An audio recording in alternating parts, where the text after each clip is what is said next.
Picture the coldest image first, because that's the one that stays with you. A boot the length of a fireplace log setting down in frost-hard dirt. And 3 miles off, in the exact same hour, a vault of cut stone that no man in that county had ever known was sitting under his own boots. Folks who still tell this one give the date as May 12th, 1908, the morning the air outside Eureka. Nevada sat at 31 degrees, cold enough that every breath came out looking like smoke and hung there over the sagebrush before it thinned away. A stagecoach ground to a stop at the fork where the Palisade Road met the Gulch, in front of a hard-luck mining camp the maps could never agree on the name of. Draper's Camp to some, Draper Gulch to others, a few hundred souls chasing silver that never once paid out the way the assay reports had promised it would. The driver climbed down and didn't open the door right off. He stood there with his hat in his hand, the way a man stands when he's working up the nerve to trust his own eyes. And then the door swung open and that boot came down in the dust, and a man built like a barn on 2 legs unfolded himself out of the coach. The tale says he stood 8 feet 4 inches, and that by sundown the whole camp had already stopped using his Christian name and started calling him Goliath. His name, if the old ledgers are to be believed, was Arthur Sterling, and he came out of that coach the way a man comes through a low mine tunnel, shoulder first, folding himself nearly in half, and when he straightened up on the packed dirt of the street, he blotted the sun clean out for a boy standing nearby, who'd later tell his own grandkids, he thought, for one whole second that a barn had grown legs and walked into town.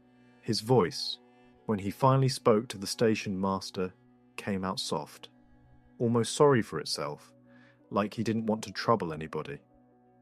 He only wanted to know if the town had a boarding house, with a door frame tall enough to spare him stooping twice a day.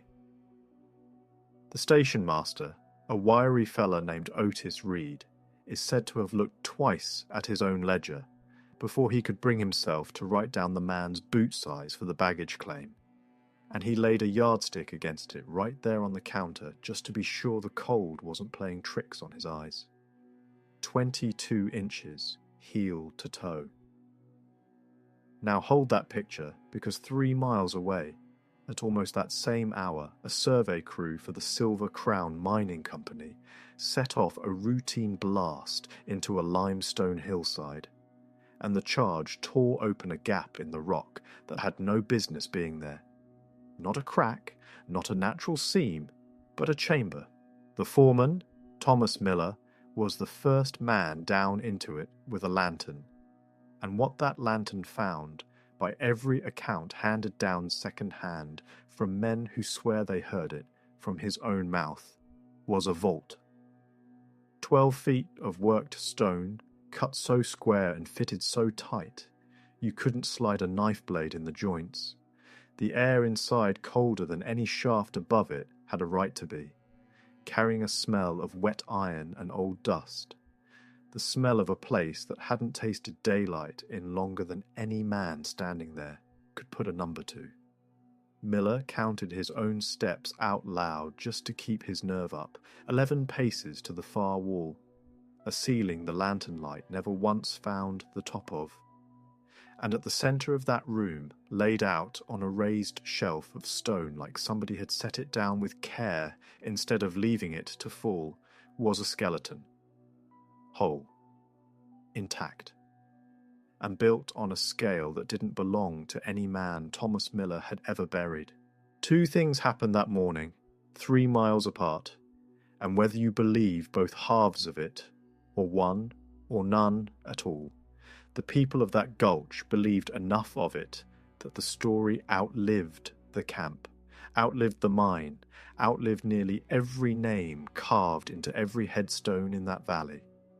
And it's still told today, low-voiced, passed hand to hand from folks who heard it from folks who heard it themselves. A story that has never once agreed to lie down quiet in the dust where somebody tried hard to bury it. Before we go any further down into that gulch, there's a piece of this you deserve to have going in. Somewhere out there, a filing cabinet, a shoebox, an attic trunk nobody's opened since a funeral. There may still exist a handful of glass plate photographs of the man they called Goliath, taken by a travelling optician who happened through that camp at exactly the wrong moment. Or the right one, depending who's telling it. Copies of those pictures ran in the local paper for exactly one printing. And then they were gone. Not lost, gone, scrubbed out of the bound archive so clean that the page numbers skip like a tooth pulled from a jaw that healed shut over the gap. That's the thing about a story like this one. It doesn't survive on its own. It survives because somebody keeps carrying it forward, hand to hand, in spite of every effort made to let it die quiet. So if you're the kind of person who goes looking for the stories that got scrubbed out of the record, stick around, because that's exactly the kind of ground we're standing on tonight.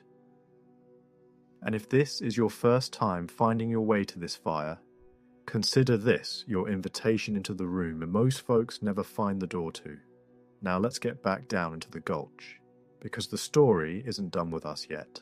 The paper trail on Arthur Sterling starts the minute he checked into Whitfield House, the only boarding establishment in Draper Gulch, with a ceiling tall enough to spare him a permanent stoop, run by a hard-nosed widow named Constance Whitfield, who wasn't the type to get rattled by a guest, needing his meals doubled and his bed rebuilt from scratch. A fragment of her guest ledger, copied out by amateur historians who claim to have handled the original, before it walked off from a county archive box sometime in the 70s, carries an entry dated May 12, 1908. Mr. A. Sterling, room 4, bed frame extended to 10 feet, per his own carpentry, charge waived, board doubled at $1.10 a day, and 10 feet, understand, was tight even for a man standing 8'4". Sterling didn't hide from anybody, and that's a detail every version of this story agrees on.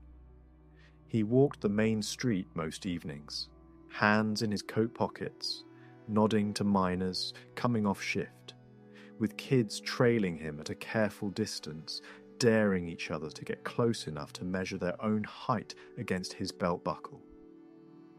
He hauled timber for the shoring crews when he worked at all, paid by the piece, and told anybody who asked that he drifted down through railroad camps in the Dakotas and lumber yards in Montana looking for a town small enough and tired enough not to make a spectacle of him.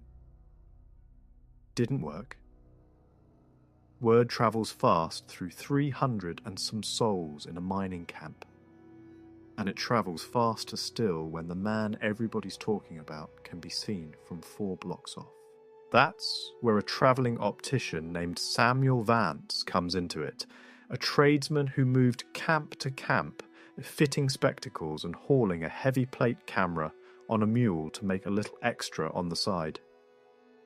He came through Draper Gulch in late May, and, by the fragments of his own account, quoted second-hand in a 1961 local history pamphlet long since out of print, photographed Sterling 3 separate times, once against the boarding house door frame, once seated in a chair built for an ordinary man, and once standing next to Thomas Miller himself for scale. Vance's notes say plain as that. His notebook is said to have put Sterling's shoulders at nearly 3 feet across, and a single palm print inked onto a scrap of butcher paper as a curiosity ran just over 11 inches wrist to fingertip. Whether those numbers were ever written down anywhere beyond Vance's private notebook is, like most of this story, left open. There's one more scrap of paper worth naming. a general store receipt dated May 19th, 1908, itemizing 11 yards of canvas duck cloth, a bolt of harness leather, and 42 brass grommets, sold to A. Sterling for $6.30, marked in a clerk's cramped hand as supplies for mending his own coat, being too large for tailoring in town. Small, unglamorous, and about the only piece of this whole account that historians who've dug into it don't argue over. While the town got used to sterling as a curiosity it could set its watch by, the vault 3 miles out was telling a colder story. Thomas Miller kept a log of that dig, the kind an engineer trained to survive mine inspections keeps out of pure habit, and if that log ever existed as more than legend, it described the skeleton on the stone shelf in numbers that read less like folklore and more like a field report. A femur measuring 32 inches, near triple the length of an average man's. Ribs curved in a deep, wide arc suggesting a chest built to carry lungs no ordinary frame could hold, and a jaw intact, holding what the crew is said to have called a double row of teeth, not crowded, not misaligned, but set in 2 clean, deliberate arcs, upper and lower. Around the wrists and upper arms, the crew pulled 3 copper bands, oxidized green but still legible by lantern light, etched with a repeating pattern of interlocking triangles bordered by a stepped zigzag line. The kind of mark you'd expect worked into pottery or woven cloth, not hammered cold into copper. Miller's log put the skull at just over 31 inches around, and noted a brow ridge heavier than anything in a textbook, yet proportioned, not swollen. A phrase that would echo, nearly word for word, in the way townsfolk later described Arthur Sterling himself. The chamber floor, swept clean before word of the find got out, is said to have given up a scatter of smaller pieces too. Worked flint points, a fused mass of green stone beads, and wedged into a crack by the entrance, a single fragment of woven fibre too fragile to lift, without it going to powder in a man's hand. None of it survived the weeks that followed. All of it, so the story goes, went into the same crates as everything else pulled off that hillside. Here's where this legend takes its strangest turn, the one that's kept storytellers coming back to this gulch for better than 100 years. Because Arthur Sterling, the living giant, 3 miles off with no known tie to that dig, had taken up sketching in his idle hours at Whitfield House. Geometric shapes, mostly. Interlocking triangles. Stepped, zigzag borders. He told Mrs. Whitfield, so it said, that the shapes came to him in dreams he couldn't account for, and sketching them out was the only thing that let him sleep. Whether that's history or coincidence or just the kind of weight a good story picks up after 100 years of retelling, nobody's ever settled. But it's the detail every teller of this tale lingers on longest, every single time. It'd be easy to file Arthur Sterling under a medical curiosity and move on, but the record, thin as it is, doesn't make that easy. Most documented cases of extreme height trace back to a tumour on the pituitary gland, a body growing faster than its own joints and organs can keep up with, which is why so many of the tallest men on record couldn't walk unassisted past their 30s, their knees and hips giving out under a frame their skeleton was never built to carry. The people who claim to have actually known Arthur Sterling describe something else entirely. Folks interviewed decades later, in the kind of oral history project a rural library runs to catch the last living threads of a town before they're gone, describe a man who moved with what more than one of them called an unnatural ease. No shuffle. No favouring one leg the way advanced gigantism usually forces on a body. They remembered watching him lift felled timber that took other men a block and tackle to budge and set it back down without so much as a change in his breathing. By every surviving description, his proportions ran balanced, not distorted. No oversized brow, no jaw stretched out of shape. None of the marks a doctor looks for in a case of pathological growth. Just a man built the way you'd build an ordinary man. If you built him twice the size and forgot to tell his bones to complain about it. And it's that detail exactly, the effortless size of him, that's kept this story breathing in that valley long after the mine itself went dead quiet. Every mining district in that stretch of Nevada carries at least one story cut from this same cloth. A vault, a vanished record, a name the county courthouse can't produce a birth certificate for anymore. Draper Gulch's version runs deeper than most. Local historians picking through the camp's records years after it emptied out ran smack into a strange gap. The 1910 federal census, checked against the boarding house ledgers that do still survive, is missing a whole handful of names. Folks who don't show up anywhere in the schedule for that township. Like the enumerator just skipped a block of the town on his rounds, and nobody ever caught it or corrected it.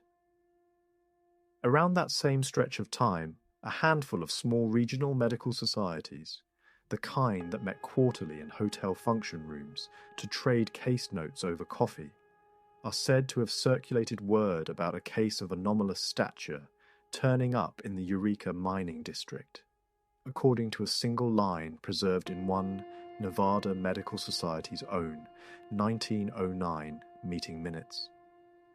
Whatever that inquiry concerned, it went nowhere. No follow-up, no published findings, just that one line in a minute book. And then dead silence. Older residents from around Eureka County, in a handful of oral histories recorded before that generation passed on, sometimes bring up a smaller detail almost sideways.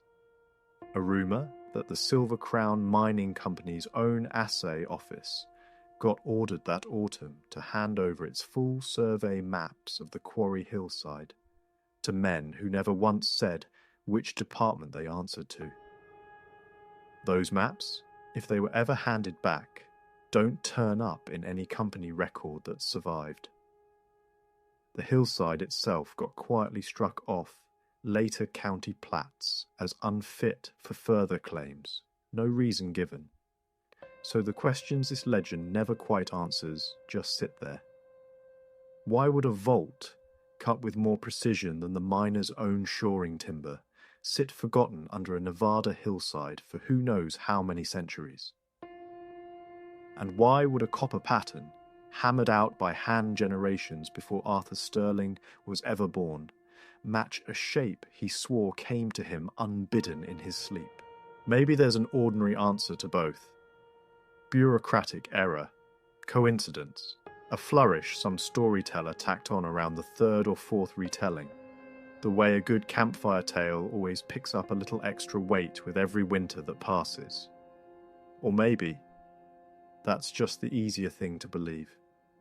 By late August of 1908, word of both discoveries had travelled well past the gulch.